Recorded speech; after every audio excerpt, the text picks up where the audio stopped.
Hoje eu vou repartir com vocês um outro texto, um outro assunto. E eu convido você então para abrir sua Bíblia comigo no Evangelho de Cristo, conforme o relato de João, capítulo 21. E nós vamos ler João 21, de 1 a 19. João 21, de 1 a 19.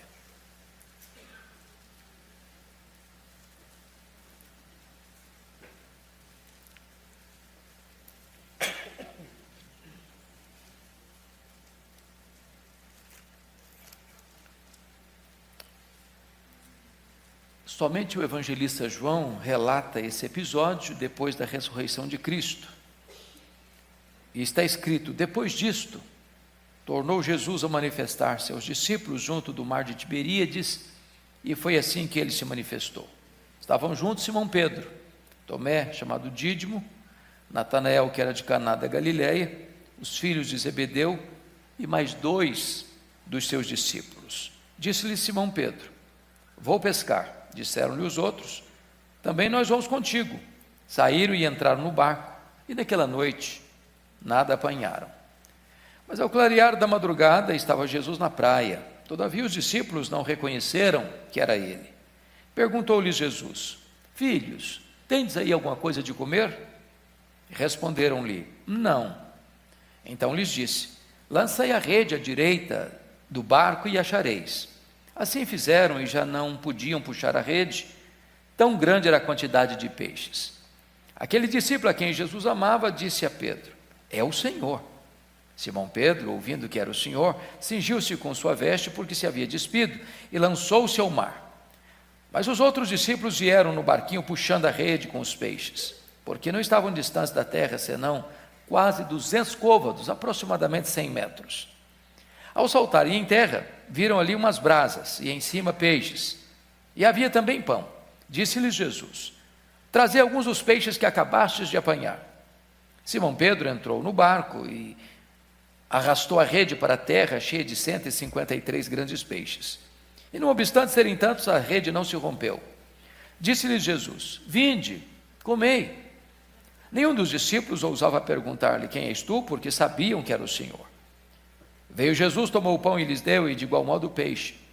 E já era esta a terceira vez que Jesus se manifestava aos discípulos, depois de ressuscitado dentre os mortos. Depois de terem comido, perguntou Jesus a Simão Pedro: Simão, filho de João, amas-me mais do que estes outros?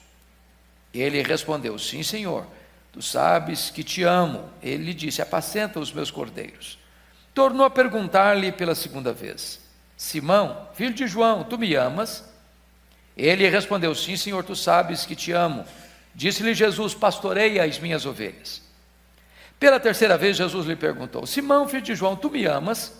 Pedro entristeceu-se por ele lhe ter dito pela terceira vez: tu me amas? E respondeu-lhe: Senhor, tu sabes todas as coisas, tu sabes que eu te amo. Jesus lhe disse: apacenta as minhas ovelhas. Em verdade te digo que quando eras mais moço, tu te cingis a ti mesmo, e andavas por onde querias. Quando, porém, fores velho, estenderás as mãos, e outro te cingirá e te levará para onde não queres.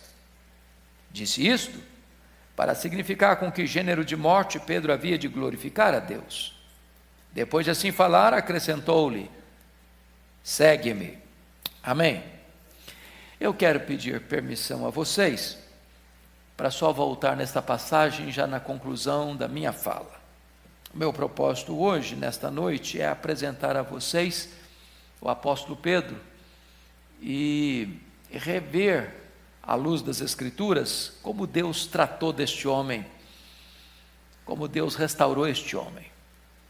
A grande pergunta é: quem é este homem? Filho de João, irmão de André, que nasceu em Betsaida, casado, que agora morava em Cafarnaum e era um empresário de pesca. Quem é este homem que foi o maior líder dos apóstolos, tanto antes da sua queda como depois da sua restauração? Quem é este homem que é um símbolo da humanidade, da inconstância humana? dos avanços e recuos, das escaladas e das caídas, capaz de fazer uma profissão de fé clara, cristalina: tu és o Cristo, Filho do Deus vivo, para em seguida ser usado por Satanás e tentar afastar Jesus da cruz. Quem é este homem? Capaz de uma fé robusta a ponto de andar sobre as águas, para em seguida curvar-se à incredulidade e ser engolido pela fúria das ondas. Quem é este homem?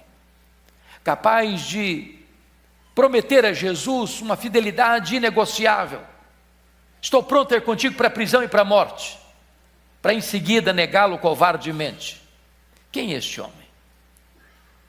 Eu quero dizer para vocês que este homem está aqui nesta noite. Este homem, na verdade, mora debaixo da nossa pele. O sangue deste homem corre em nossas veias. O coração deste homem bate em nosso peito. O sangue deste homem circula pelo nosso corpo. Nós temos o DNA deste homem, nós somos Pedro. Portanto, aquilo que Jesus fez na vida dele, Ele pode fazer na sua, na minha, na nossa vida, nesta noite. Então vamos acompanhar a história desse homem. O primeiro episódio marcante entre Jesus e Pedro está registrado em Lucas 5. Diz a Bíblia que Jesus estava às margens do mar da Galileia.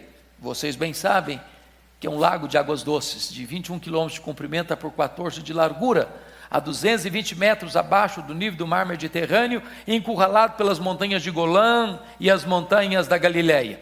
E Jesus ensinava a multidão ali. Quando os pescadores retornaram da sua faina, já lavando as suas redes, porque a pescaria fora desastrada naquela noite. 2 barcos estavam ancorados, e diz a Bíblia que um deles era o de Pedro, e propositadamente Jesus entra no barco de Pedro e disse: Pedro, afasta o barco da praia. Jesus entra no barco, faz dele o seu púlpito, dá água o veículo da sua voz, e dali ele ensina aquela grande multidão. Depois a Bíblia diz que Jesus se dirigiu a Pedro assim: Pedro, faze-te ao largo, vá para o fundo, e lançai as vossas redes para pescar. Eu imagino que Pedro deva ter respondido mais ou menos assim para Jesus: mestre, desse negócio aqui entendo eu sou pescador profissional, eu conheço cada palmo desse lago, já trabalhamos a noite inteira, nós não apanhamos nada, o mar não está para peixe hoje. Mas de repente acende-lhe um centelho de fé na alma, e ele diz: mas sob a tua palavra eu lançarei as redes. E quando ele lança as redes, um cardume começa a pular nas redes, as redes começam a se romper, aquele barco não consegue reter o produto daquela pesca milagrosa, o outro barco precisa vir. E quando Pedro percebe que não está apenas diante de uma pescaria maravilhosa, mas de um milagre extraordinário, ele larga para lá o barco, ele larga para lá as redes, ele larga para lá os peixes, vai na direção de Jesus, se prostra aos pés dele e diz: Senhor, arreda-te de mim, vai embora de mim, afasta-te de mim, eu não sou digno de estar na tua presença, eu sou um pecador. Então Jesus olha para ele e diz: não temas, a partir de hoje eu farei de ti um pescador de homens. E a partir daquele momento Pedro largou a sua empresa, passou a ser um seguidor de Jesus, um discípulo de Jesus, mais tarde um apóstolo de Jesus, e o líder deles. Caminhou com Jesus, escutou os ensinamentos de Jesus, viu os milagres de Jesus, os cegos viram, os surdos ouviram, os mudos falaram, os coxos andaram, os leprosos foram purificados, os endemoniados foram libertos, os mortos ressuscitaram. E diz a Bíblia que agora Jesus está lá no extremo norte de Israel, lá nas fraldas do Monte Hermon, lá em Bânias, onde nasce o Rio Jordão, lá fora da jurisdição de Herodes Antipas. E ali então Jesus faz uma enquete com seus discípulos assim: quem dizem os homens ser o Filho do Homem? O que o povo comenta a meu respeito? E os discípulos responderam: uns dizem que tu és João Batista, outros dizem que tu és Elias, outros dizem que tu és Jeremias, outros dizem que tu és alguns dos profetas. Em outras palavras, o povo não sabia nada sobre Jesus. Parece que até hoje é assim.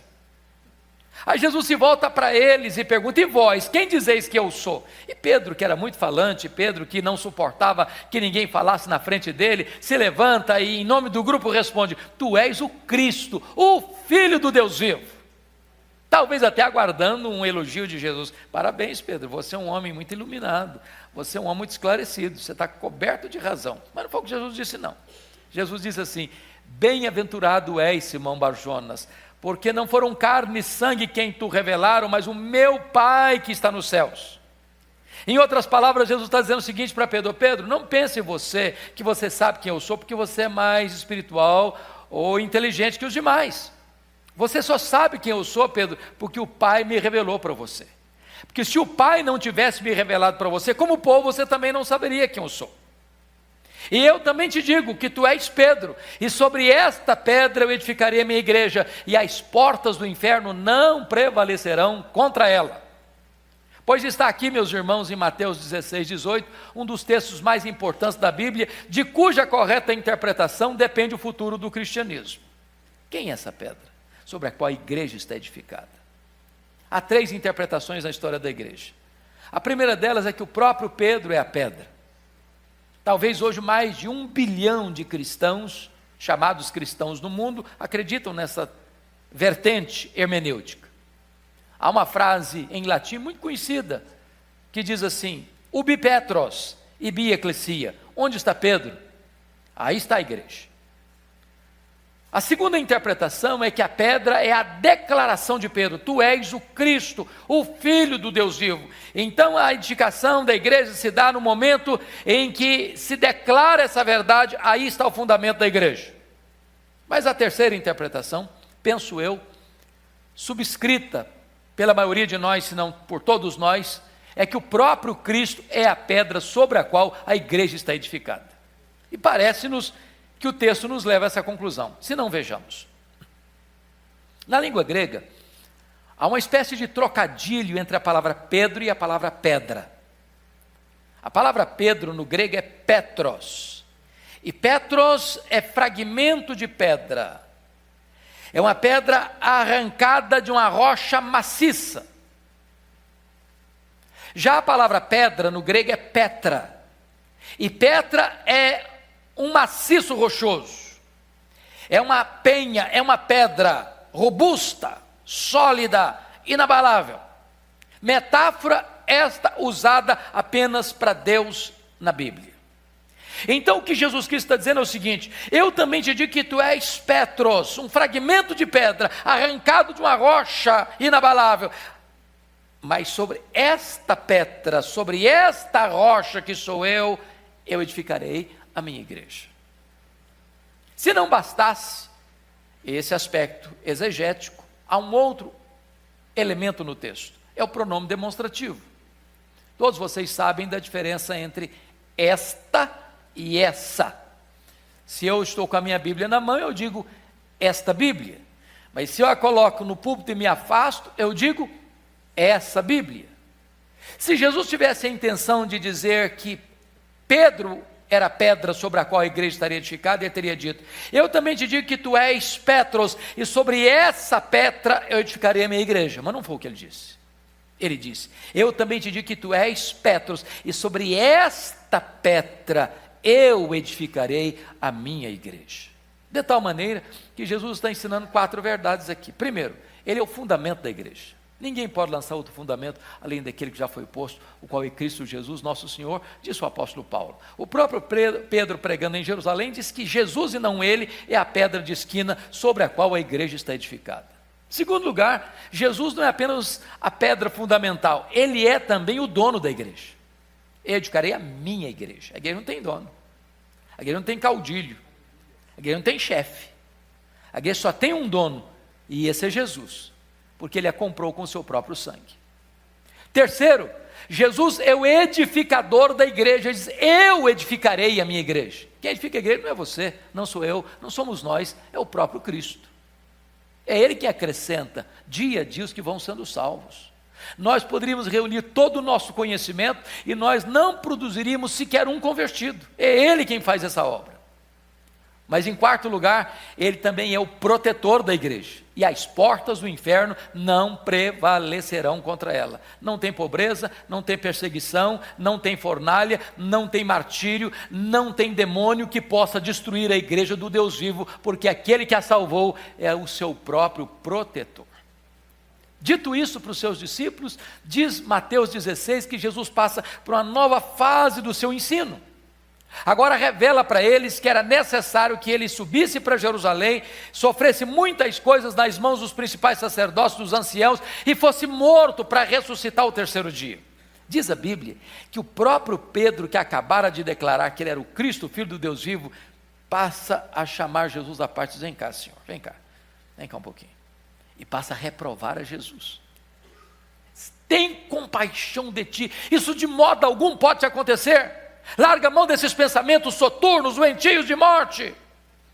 E diz a Bíblia que Jesus olha para ele e diz: arreda, Satanás, és para mim causa de tropeço, não cogitas das coisas de Deus, apenas das coisas dos homens.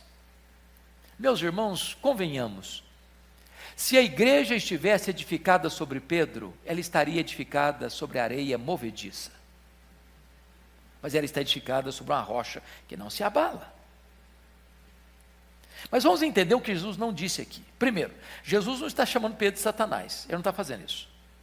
Segundo, Jesus não está dizendo que Pedro está possesso, Jesus não está dizendo isso. Terceiro, Jesus não está mandando Pedro arredar, não, Jesus não está fazendo isso. Quarto, Jesus está mandando Satanás arredar. Que Satanás? O mesmo que tentou Jesus no deserto, está de volta, com outras armas, com outras estratégias, com outro figurino. Então Jesus Cristo diz: esse Satanás que está tentando usar Pedro para me afastar da cruz, arreda. Pedro não, Pedro fica. Pedro é discípulo, Pedro é apóstolo, em Pedro eu vou continuar investindo. Isso é maravilhoso, irmãos, porque apesar das nossas fraquezas e deslizes, Jesus não desiste de nós. Tanto é fato que 6 dias depois, Jesus sobe um alto monte para orar. Sabe quem ele leva? Pedro, Tiago e João. Eu não sei que monte é esse. A tradição diz que é o Tabor, outros pensam que é o Hermon. Não interessa o monte, porque nós não fazemos peregrinação em lugares sagrados. Para nós, Deus é espírito, importa que os seus adoradores o adorem em espírito e em verdade. O que é curioso é que Jesus sobe para orar e os discípulos dormem. O que dá prazer em Jesus, dá cansaço neles. Mas no alto desse monte, Pedro e os seus 2 colegas estão vendo 4 milagres extraordinários. Primeiro milagre, diz a Bíblia que o rosto de Jesus se transfigurou e parecia o sol, em todo o seu fulgor. As vestes de Jesus pareciam a luz. Segundo milagre, Moisés e Elias aparecem em glória conversando com Jesus sobre a sua partida para Jerusalém. Terceiro milagre, uma nuvem luminosa os envolve. Quarto milagre, de dentro da nuvem surge uma voz divina dizendo: este é o meu filho, o meu eleito, a ele ouvi. Diz a Bíblia que diante desta gloriosa manifestação, Pedro não pode ficar calado e abre a boca e diz: mestre, bom estarmos aqui, então vamos fazer uma coisa, nós vamos fazer 3 tendas, uma vai ser tua, outra vai ser de Moisés, outra vai ser de Elias. Ele pensou que ele estava no controle, ele nem sabia o que estava falando, diz a Bíblia. E por que ele não sabia o que estava falando? Acabara de falar uma bobagem. Nesse momento Pedro está comparando e equiparando Jesus a Moisés e Elias, ao representante da lei e ao representante dos profetas. Mas Jesus não é apenas um grande homem, Jesus é o próprio Deus entre os homens. Ele é único, ele é incomparável, ele é absoluto. Mas esses homens, Pedro e os demais, não discernem quem é Jesus, mas não discernem também outra coisa. Eles não discernem não apenas a centralidade da pessoa de Jesus, mas não discernem também a centralidade da missão de Jesus. Eu pergunto a vocês, qual foi a pauta daquela reunião de Moisés e Elias com Jesus, naquele monte? Sobre o que conversaram?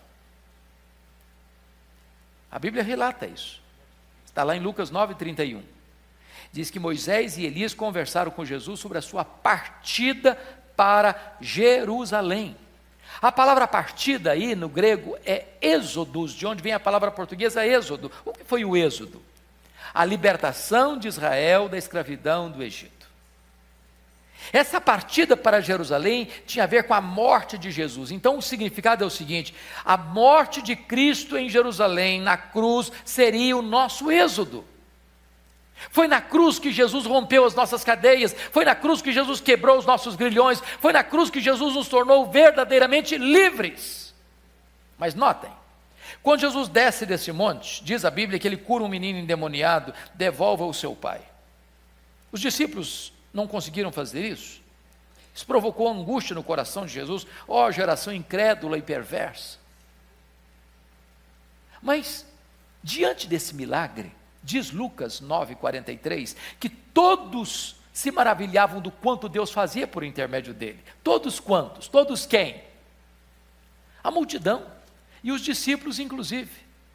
E quando Jesus percebe que os discípulos estão entrando nesse clima de se admirarem demais dos milagres dele, com a intenção de ele permanecer entre eles apenas como um operador de milagres, como aconteceu em João 6, quando ele multiplicou pães e peixes, queriam fazê-lo rei. Jesus agora se dirige em Lucas 9,44 aos discípulos assim: fixai nos vossos ouvidos as seguintes palavras: o Filho do Homem vai ser entregue nas mãos dos homens. Sabe o que Jesus está querendo dizer? Não pensem em vocês que eu vou mudar minha agenda. Não pensem em vocês que eu vim para o mundo apenas para multiplicar pães e peixes. Não pensem em vocês que eu vim à terra e me fiz carne apenas para dar vista aos cegos, dar audição aos surdos e voz aos mudos e purificar os leprosos. Não, não, não. Eu vim aqui para ir para a cruz, e é para a cruz que eu estou indo. Eu não vou mudar minha agenda, porque é lá na cruz que eu vou libertar vocês. É lá na cruz que o cativeiro de vocês vai ser interrompido. É lá na cruz que vocês vão ter o êxodo de vocês. É lá na cruz que eu vou adquirir eterna redenção para vocês.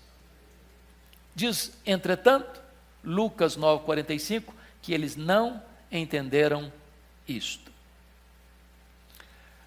A partir daqui, Lucas 9,51, Jesus começa a ir para Jerusalém. E ele chega em Jerusalém. A cidade está muito congestionada. Na Páscoa, a cidade ficava 5 vezes mais populosa. Caravanas do mundo inteiro chegavam ali. Então está entrando uma multidão, e Jesus montado num jumentinho, já tem outra multidão esperando, e na medida que ele entra pelo portal da cidade, no Monte das Oliveiras, vai descendo aquele monte, as multidões vão cantando e celebrando, e jogando palmas e ramos: Hosana, Hosana, bendito que vem em nome do Senhor. E ele desce o Monte das Oliveiras, atravessa o Vale do Cedron, começa a subir as encostas do Monte Moriá, lá está a entrada da cidade. E diz a Bíblia em Lucas que quando ele entra na cidade, o povo canta e ele chora. Chora convulsivamente. Mas por que ele chora? Chora porque Jerusalém não aproveitou o tempo da sua visitação. Chora porque aquela era a cidade que matava os profetas e havia de matá-lo também. Chora porque vê profeticamente no ano 70 aquela cidade sendo esmagada pelos romanos e os judeus sendo dispersos pelo mundo na maior diáspora de todos os tempos, desde o ano 70 a 14 de maio de 1948. Aí depois que Jesus entra, mais tarde ele diz assim para Pedro e para João: vocês vão preparar para mim um local para que eu possa comer a Páscoa com vocês. Preparar o cenáculo, tudo conforme Jesus havia orientado. Agora preste bem atenção nisso. A mesa está pronta. Cordeiro assado, pães sem fermento, ervas amargas, o vinho, todos ao redor da mesa. Só que a mesa não era igual a nossa. Não se podia sentar à mesa sem lavar os pés, porque não dava para esconder os pés debaixo da mesa. As estradas empoeiradas. Tinha uma bacia, tinha uma toalha, mas esse era o papel de um escravo. Eles não tinham um serviçal para cuidar deles. Quem ia tomar a iniciativa? Quem ia se levantar da mesa para começar esse serviço? Tão humilde, tão simples, de um escravo. Ninguém toma a iniciativa. Ao contrário, ao redor da mesa estão discutindo, diz a Bíblia: quem de nós é o maior? Quem de nós é o mais importante? Quem de nós tem primazia? E quando Jesus percebe que eles estão antenados no outro canal, porque Jesus já está mergulhado na sombra da cruz, Jesus os choca, não com palavras, mas com atitudes. Ele se levanta da mesa, cinge-se com a toalha, pega a bacia e começa a lavar os pés dos discípulos. Imagina o constrangimento. Até que Jesus chega exatamente na frente de Pedro. Eu acho que Pedro arregalou os olhos, e ele não consegue ficar calado, ele tem que falar alguma coisa. E pergunta assim para Jesus: tu lavarás os pés a mim? Aí Jesus responde: o que eu faço agora tu não entendes, entendê-lo-ás depois. Aí ele radicalizou e disse: nunca me lavarás os pés, nunca, eu não permitirei que tu te humilhes a esse ponto de te tornares um escravo, não, os meus pés não vais lavar. Aí Jesus olha para ele: se eu não te lavar os pés, tu não tens parte comigo. Aí diz: então, senhor, já que é assim, o senhor lava os pés, o senhor lava as mãos, o senhor lava a cabeça, o senhor me dá um banho de uma vez? Aí Jesus: não, Pedro, você não está entendendo, você não está entendendo, vocês todos estão limpos, exceto um, Judas Iscariotes, só precisa lavar os pés. Por quê? Porque aqueles homens já eram convertidos, eles já tinham passado pelo lavar regenerador do Espírito Santo, e só acontece uma única vez na vida, nunca mais precisa repetir. Mas quem já foi regenerado precisa passar pelo constante processo da santificação. Ali Jesus falou do céu, ali Jesus falou da casa do Pai, ali Jesus falou da segunda vinda, ali Jesus falou do derramamento do Espírito, ali Jesus falou da sua paz, ali Jesus instituiu a ceia, ali Jesus cantou um hino, e diz a Bíblia que agora está saindo do cenáculo rumo ao jardim do Getsêmani, naquela noite fatídica da quinta-feira. Quando ele está saindo, ele se dirige aos seus discípulos assim: nesta noite, todos vós vos escandalizareis comigo. Como está escrito: ferirei o pastor, as ovelhas ficarão dispersas. A dor, a angústia, o pesar, não estão entendendo muita coisa. Aí Jesus se aproxima bem de Pedro, talvez em particular, diz: Pedro, Satanás vos requereu para peneirares como trigo, mas eu roguei por ti para que a tua fé não desfaleça. Quando de voltares para mim, fortalece os teus irmãos. De repente o Pedro se sentiu assim, muito forte, muito autoconfiante, muito seguro de si, um pouquinho melhor do que os demais, e responde assim, mais ou menos para Jesus: Senhor, estou entendendo o que está acontecendo, estou percebendo o clima, acho que a coisa vai pegar, e eu posso dizer para o senhor uma coisa: eu acho que os meus colegas não vão aguentar não, eles vão fraquejar. Mas deixa eu dizer uma coisa para o senhor: ainda que todos te abandonem, eu jamais por ti darei minha vida, estou pronto a ir contigo para a prisão e para a morte. Aí Jesus olhou bem no olho dele, nos olhos dele, e disse: Pedro, em verdade te digo que nesta mesma noite, antes que o galo cante, tu me negarás 3 vezes. Eu acho que o Pedrão calou. Desceu Monte Sião, atravessou o Vale do Cedron, começa a subir o Monte das Oliveiras. Lá no sopé do monte tem um jardim. Ali ficavam as oliveiras mais antigas, era uma prensa de azeite. E é curioso, muito curioso, que foi numa prensa de azeite que agradou ao pai moê-lo, esmagá-lo. Chegaram ali, naquela noite, Jesus deixa 8 para trás, Judas não está com eles. A quem que ele chama? Pedro, Tiago e João. Diz: vocês vêm comigo. Quando Jesus fica só com os 3, diz a Bíblia que ele abre o coração para eles, e diz assim: a minha alma está profundamente triste até a morte, ficai comigo, vigiai comigo. Diz o evangelista Marcos que foi tomado por um pavor, e diz a Escritura que ali ele avança para o interior do jardim e se prostra com o rosto no chão, o Rei da Glória, o Criador do Universo. E diz Hebreus 5,7 que ele oferece forte clamor e lágrimas àquele que podia livrá-lo da morte. Ele chora e ele ora, e ele chora e ele ora, e ele clama e diz: Pai, se possível passe de mim este cálice sem que eu beba, se não, seja feita a tua vontade.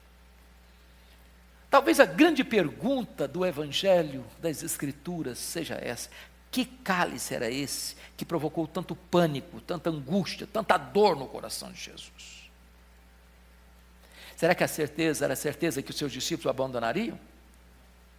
Será que era a certeza que ele seria preso humilhantemente naquela noite? Será que era a convicção de que ele seria cuspido e esbordoado no sinédrio? Sentenciado à morte por blasfêmia e conspiração? Será que era a certeza de que Pilatos o condenaria à morte de cruz? Será que era a certeza de que ele carregaria um lenho maldito pelas apinhadas ruas de Jerusalém e a turba sangue sedenta gritando: crucifica-o, crucifica-o, crucifica-o? Será que era a certeza de que ele seria esticado naquele leito vertical da morte, suspenso entre a terra e os céus?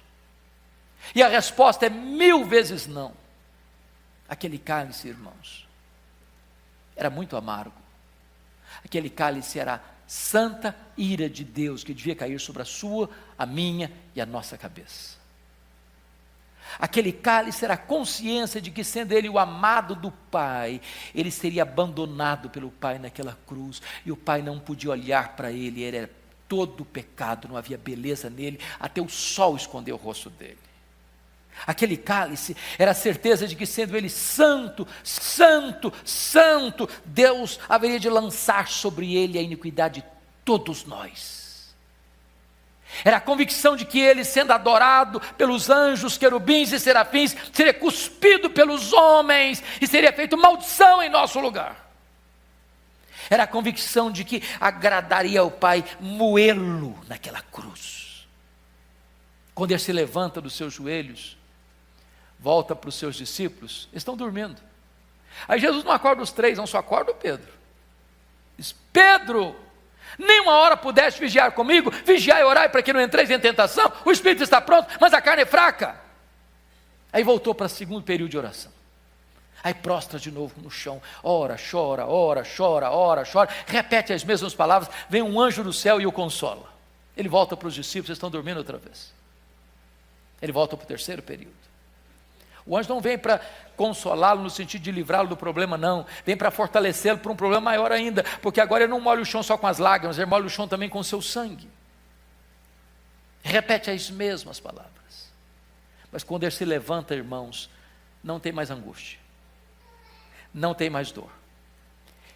Eu encorajo você a olhar esse registro nessa perspectiva. Quando Jesus se levanta desse terceiro período de oração, ele está forte, forte. Agora é ele que vai acordar os discípulos, dizendo: acordai, vamos-nos, o inimigo se aproxima. Pedro pega a espada, decepa a orelha de Malco, e Jesus: guarda essa espada, Pedro, se eu precisasse de ajuda, eu rogaria ao Pai, me mandaria mais de 72 mil anjos, mais de 12 legiões de anjos. E a turba está chegando com espadas, com paus, com armas, e diz a Bíblia que é Jesus quem se apresenta e pergunta: quem buscais? A Jesus o Nazareno. Pois sou eu. Caíram por terra. A partir de agora, ele vai para a cruz como um rei, caminha para a sua coroação. Naquela noite, ele foi preso. Sabe por quê? Não é porque sucumbiu ao poder de Roma, não é porque ele foi vítima em defesa da orquestração do sinédrio, porque chegara a hora das trevas. Todos os discípulos se dispersaram, inclusive Pedro, covardemente. Diz a Bíblia que ele vai seguindo Jesus de longe, com medo, se apresentar como discípulo, e com muito custo, porque está acompanhado de João, aparentado do sumo sacerdote, ele consegue entrar lá no pátio da casa do sumo sacerdote, onde o sinédrio estava reunido ilegalmente naquela noite, e tem uma fogueira, e ele se aproxima da fogueira, a noite está fria, ele está se esquentando um pouco ali, e de repente passa uma criada e olha bem para ele e disse assim: ah, tu és um dos dele. E diz a Bíblia que ele negou diante de todos, dizendo: eu não sei o que dizes. Aí aqui não está bom para ele não, ele sai daqui, vai lá para o alpendre, quem sabe o lugar melhora. Aí está aqui no alpendre, daqui a pouquinho passa uma criada. Aquele lá falou para as pessoas: é um dos dele. Ele escutou a conversa. Diz a Bíblia que ele jurou: eu juro que eu não sei o que você está falando, eu juro que eu não conheço esse homem. E ele está falando. Daqui a pouquinho, alguns homens, talvez daqueles que prenderam Jesus, se aproximam dele, botam o dedo no nariz dele, e diz: o teu modo galileu de falar, esse sotaque galileu seu, condena você. Quanto mais você fala, mais você se acusa. Você é seguidor dele sim, você é discípulo dele sim. E diz a Bíblia que agora ele não só nega, não, ele não só jura, não, agora ele fala impropério, agora ele fala blasfêmia, agora ele xinga, agora ele fala palavrão. Eu não sei quem é este homem. Nesse momento o galo cantou, Jesus cravou nele o seu olhar, e diz a Bíblia que caiu em si, desatou a chorar, e saiu dele chorando amargamente naquela noite. Naquela noite Jesus foi cuspido, espancado, e Pedro não estava lá. Sexta de manhã o Sinédrio se reuniu de novo, para tentar dar legalidade à reunião ilegal do dia anterior, e formular uma nova acusação contra Jesus, uma acusação política, conspiração contra César, e Pedro não estava lá. Sexta de manhã Jesus foi levado ao pretório romano, e Pilatos o condenou à morte, morte de cruz, contra a sua consciência, e Pedro não estava lá. Para ajudar Jesus a levar a cruz, foi preciso de outro Simão fazer isso. 9 horas da manhã, sexta-feira, Jesus é crucificado, Pedro não estava lá. 3 horas da tarde, Jesus morre, Pedro não estava lá, para lhe dar um sepultamento digno. Jesus é sepultado antes das 6 da tarde, Pedro não estava lá no sepultamento. Sábado, o silêncio da morte, cadê Pedro? Está trancado, com medo dos judeus. Domingo de manhã, não é Pedro, são as mulheres que vão ao sepulcro. Quando elas chegam, o sepulcro está aberto. Elas entram, o sepulcro está vazio. Elas olham do lado direito do sepulcro, tem um varão, vestido de branco, é um anjo. E pergunta para elas assim: o que estão fazendo aqui? Procurando entre os mortos aquele que está vivo. Tá, mas é que não, ele ressuscitou. Agora, ide dizei aos seus discípulos e a Pedro que ele irá diante de vós para Galiléia, lá o vereis como ele vos disse. Mas por que o nome de Pedro? Ele não era discípulo? É porque o anjo, por instrução de Jesus, já sabia de uma coisa. A essas alturas Pedro não se sentia mais discípulo.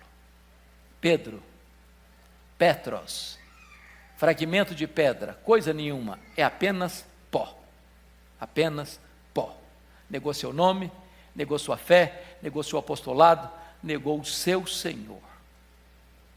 Pedro desistiu de Jesus, mas Jesus não desistiu de Pedro. Eu quero dizer para você nesta noite que Jesus também não desiste de você. Apesar de suas quedas, apesar de seus fracassos, apesar de seus deslizes, Ele não desiste de você. Agora pense comigo como é que foi aquela viagem. De Jerusalém a Galiléia, mais de 100 quilômetros, a pé. Eu acho que cada passada era uma martelada na consciência, era uma fisgada na alma. Eu imagino que Pedro ia pensar assim: quando Jesus encontrar-se comigo, ele vai me arrebentar todinho, ele vai me quebrar. Ele vai botar o dedo no meu nariz e dizer que eu sou um covarde, que eu sou um desertor, e eu sou mesmo. Quando ele chega na Galiléia, sabe o que acontece? Jesus não está lá. Jesus não está lá. Aí ele diz assim para os seus colegas: eu vou pescar. Mas o que significa isso? Estou estressado? Preciso ganhar um troco? Sabe o que ele está dizendo? Fim de linha para mim. Acabou. Não tem mais projeto. Não dá para ser apóstolo mais. Eu vou voltar para o passado. Vou voltar para a minha pesca. Vou voltar para a minha empresa. Vou parar com o meu projeto de seguir a Jesus. Acabou o meu sonho. Porque ele era um líder, os outros disseram: nós vamos contigo. Naquela noite eles não pegaram nem um lambari. Nem um lambari. Porque quando o homem se afasta de Deus, nem pescar consegue mais. Estão voltando para as redes vazias, já de madrugada, o dia está amanhecendo. A 100 metros da praia. Quando eles estão lá no barco, chegando, tem alguém aqui na praia, eles não sabem direito quem é, e esse alguém que está aqui na praia se dirige a eles lá a 100 metros e diz assim: covardes! Foi assim mesmo? Não, não foi. Filhos! Filhos! Filhos! Irmãos amados, tem mais de 1 tonelada de graça nessa única palavra. Filhos! Para um bando de covardes. É assim que Jesus trata você e a mim. A despeito de quem nós somos, Ele nos chama de filhos. Tendes aí alguma coisa de comer? É claro que Ele não sabe dessa informação. Ele não está fazendo essa pergunta por causa dele, está fazendo essa pergunta para acordar a consciência desses homens. E eles responderam: não, não temos. Então lançai a rede à direita do barco e achareis. O Senhor a quem servimos conhece as profundezas do mar, conta cada estrela e chama cada um pelo nome. Lançai a rede à direita do barco e achareis. Quando eles lançam, não tem um cardume, não, tem especialmente 153 grandes peixes, tudo grande, tudo assim, 5 estrelas. A rede não se rompeu, porque era emprestada, possivelmente. Quando João, que tem uma percepção mais apurada, percebe, diz logo no ouvido do Pedro: é o Senhor, Pedro, ele chegou, Pedro, ele está aqui, Pedro. Aí o Pedro alarga de novo para lá as redes, larga para lá o barco, larga para lá os peixes, nada 100 metros, coração acelerado. Eu falei: agora ele vai me quebrar, é agora, eu tenho que enfrentar esse momento, ele vai arrebentar todinho comigo. Quando ele chega, ele toma um susto, porque encontra na praia um braseiro. Por que aquele braseiro? Os únicos 2 lugares onde aparece a palavra braseiro no Novo Testamento foi onde Pedro negou Jesus e onde Pedro foi restaurado por Jesus. Aquele braseiro ali era uma espécie de reconstituição do crime, da cena do crime. O que Jesus fez ali foi montar um braseiro para curar a psique de Pedro, para curar a memória de Pedro, para curar a alma de Pedro, as memórias amargas de Pedro. O que Jesus está querendo dizer para Pedro é o seguinte: Pedro, sabe por que eu montei esse braseiro aqui, Pedro? Para dizer para você uma coisa, meu filho: exatamente na geografia que você caiu, você vai ser levantado. Exatamente na geografia que você me negou, você vai ter a chance de me confessar. Aonde você for um fracasso, eu vou restaurar você, Pedro. Sabe por quê, Pedro? A minha graça é maior do que o seu pecado. Diz a Bíblia que depois que Jesus alimentou aqueles homens, Jesus se aproxima de Pedro e faz uma pergunta: Simão, tu me amas mais do que estes outros? Talvez Pedro deve ter pensado: bom, eu não estou te entendendo, Jesus. Por que eu devo amar mais? Não basta amar igual aos outros? Por que Jesus faz essa pergunta para ele? Porque lá atrás o Pedro havia dito assim: ainda que todos te abandonem, eu jamais. Sabe o que Jesus está perguntando para Pedro? Ô Pedro, você ainda pensa a mesma coisa a seu respeito? Você ainda acha que você é mais crente que os outros? Você ainda acha que você é mais espiritual que os outros? Você ainda acha que você é melhor que os outros? Você ainda mantém a mesma ideia e conceito de você mesmo, Pedro? Sim, Senhor, tu sabes que eu te amo. Então apacenta os meus cordeiros. Aí Jesus pergunta de novo: Simão, filho de João, tu me amas? Agora não pergunta se ama mais não, só pergunta se ama. Sim, Senhor, tu sabes todas as coisas. Senhor, tu sabes que eu te amo, então pastoreia as minhas ovelhas. Simão, filho de João, tu me amas? 3ª vez, Senhor. Ah, Senhor, tu sabes todas as coisas, tu sabes que eu te amo, então apacenta as minhas ovelhas. Mas por que 3 vezes? Porque 3 vezes Pedro negou. Mas o que significa isso? Significa o seguinte: Pedro, eu estou lhe perguntando 3 vezes para você entender uma coisa: para cada negação sua, a graça é suficiente para restaurar você. Você negou uma vez, Pedro? A graça é suficiente. Você negou a 2ª vez, Pedro? A graça é suficiente. Você negou a 3ª vez, Pedro? A graça é suficiente. Pedro, a minha graça é maior do que o seu pecado. Irmãos queridos, no original tem uma riqueza de detalhes que não dá para passar para a língua portuguesa, porque vocês sabem que nesse diálogo 2 verbos distintos foram usados: o verbo agapau e o verbo filéu. Para vocês terem uma ideia, quando Jesus perguntou para Pedro a primeira vez, Jesus perguntou usando o verbo agapau: Petros agapas me.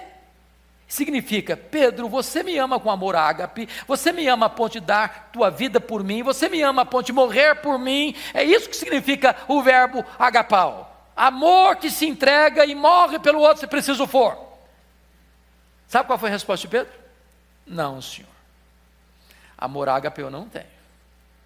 Eu não estou pronto a morrer por ti, eu não tenho coragem da minha vida por ti, eu só gosto de ti. Respondeu com outro verbo, o verbo filéu. Ele respondeu filose, só isso, só gosto do Senhor. Aí Jesus perguntou a 2ª vez, do mesmo jeito: Petros agapas me, tu me amas com amor ágape? Pedro respondeu do mesmo jeito: filho, se eu só gosto do Senhor, amor que eu não estou pronto a morrer, eu não tenho coragem de morrer, mas eu gosto do Senhor, só isso, filho. Por que ficou triste a terceira vez? Porque Pedro mudou, porque Jesus mudou a pergunta. Jesus passou a usar na terceira pergunta o mesmo verbo que Pedro estava usando nas duas respostas anteriores, o verbo filéu. E Jesus perguntou: Petros, fileis-me? Pelo menos tu me amas com amor filéu, pelo menos tu gostas de mim, Pedro. Pedro respondeu do mesmo jeito: filho, eu só gosto do Senhor, é só isso. Qual a lição que eu aprendo aqui? Quando Pedro, confiando em si, prometeu a Jesus que daria a vida por ele, Pedro negou Jesus. Quando Pedro humildemente reconheceu que ele não tinha forças nele mesmo para morrer por Jesus, aí Jesus o capacitou a dar a sua vida por ele. Jesus restaura Pedro? Jesus restaura mais, Jesus restaura o ministério de Pedro. Apacenta os meus cordeiros, pastorei as minhas ovelhas, apacenta as minhas ovelhas, pois Jesus está aqui hoje para restaurar a sua vida e restaurar também o seu ministério. A partir de agora, irmãos, esse homem é um outro homem. Pedro é um homem de oração, Pedro é um homem cheio do Espírito Santo, Pedro prega e os corações se derretem, Pedro impõe as mãos sobre os enfermos e são curados. Pedro é um líder que abre a porta do Evangelho para judeus e gentios. E é nesse contexto que Jesus profetiza o que está escrito no versículo 18. Confira aí comigo, por favor. Confira aí comigo, por favor. Em verdade te digo, que quando eras mais moço, te cingias a ti mesmo, e andavas por onde querias. Quando, porém, fores velho, estenderás as mãos, e outro te cingirá e te levará para onde não queres. O que Jesus quis dizer com isso? Está explicado no verso 19. Disse isso para significar com que gênero de morte Pedro havia de glorificar a Deus.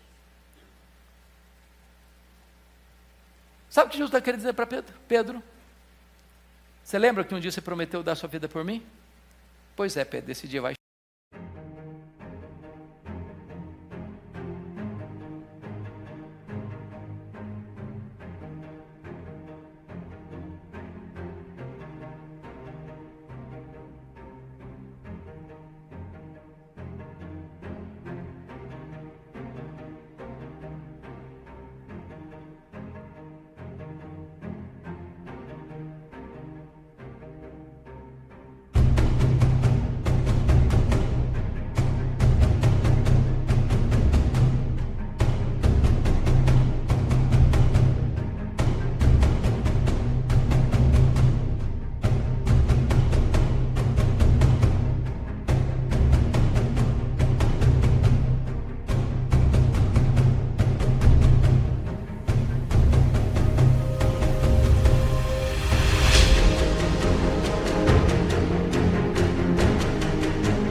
Não é agora não, é quando você ficar velho.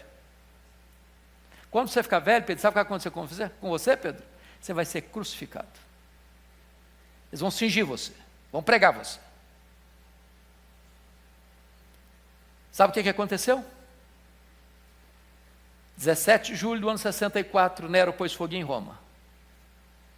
A capital do império, com mais de 1 milhão de habitantes, ardeu em chamas 7 noites e 6 dias. Quando terminou, ele botou a culpa nos crentes. E os crentes começaram a ser crucificados, queimados vivos. Nesse tempo, 2 líderes da igreja foram presos, Paulo e Pedro. Paulo era um cidadão romano, mesmo condenado à morte, teve uma pena de morte rápida. Ele foi degolado, passou a espada na cabeça, acabou, não tem mais dor. Pedro era um cidadão comum. A pena para um cidadão comum era crucificação. A Bíblia cessa o seu registro, a história nos toma pela mão.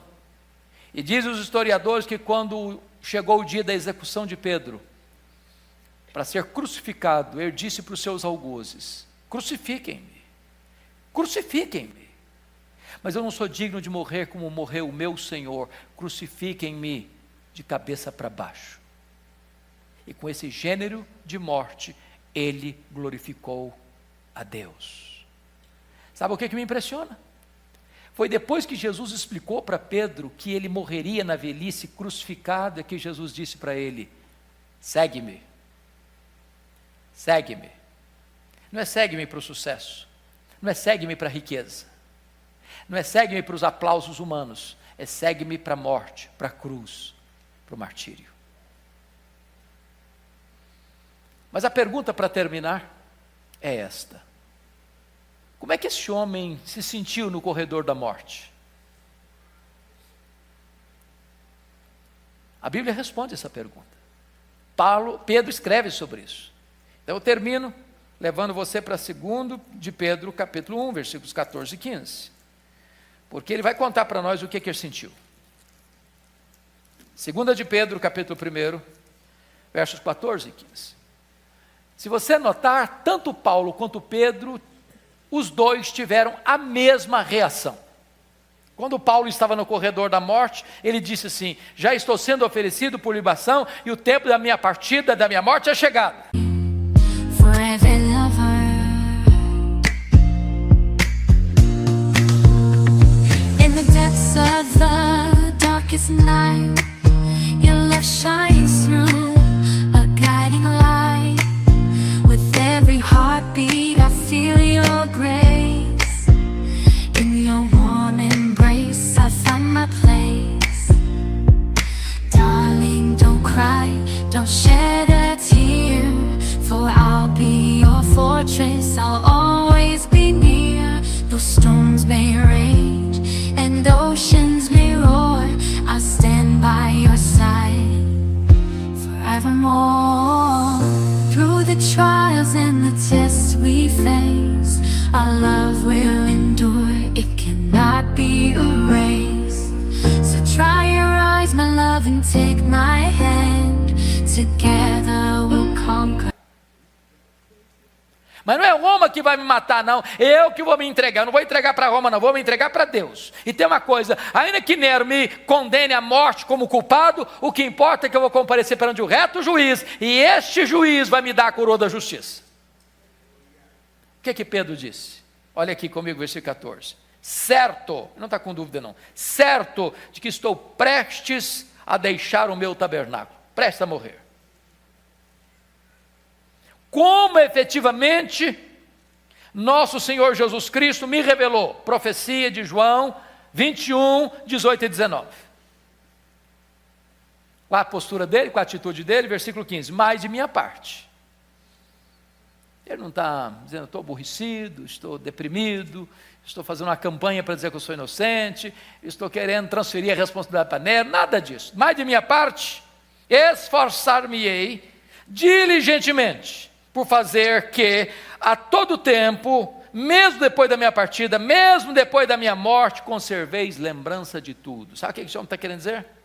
Roma vai me matar, mas Roma não vai botar um ponto final no meu ministério.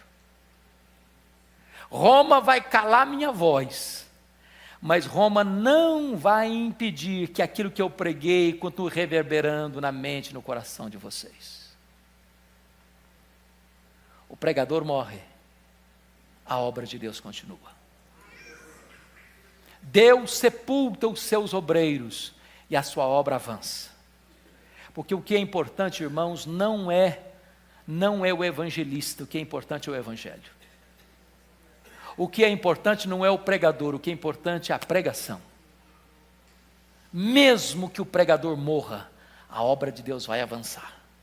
Mesmo que silencie a voz dos homens, a palavra de Deus continua viva, vitoriosa e poderosa.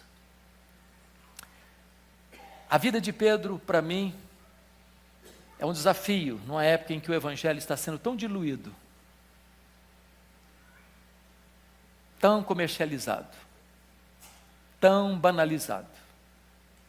É hora de nós entendermos que para seguir o crucificado, tem que negar a si mesmo.